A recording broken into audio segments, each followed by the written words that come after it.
ఇది వరకలవాటు లేనిది, మనసుకి ఈ మమత కొత్తది. దొరకక దొరికింది గనక చేజారుతుంటే ఏం తోచకున్నది.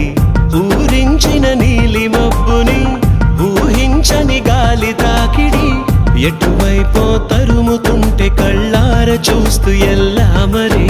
ఎడారి వైపు వెళ్ళకంటూ ఆపివాన చెలిని, తడారుతున్న గుండెలోకి రారమ్మని, తన వెంట పడి ఇటు తీసుకురాలేవా ఊపిరి. ఈ ప్రేమకి ఏమిటి వేడుక, ఏ జన్మకి జంటగా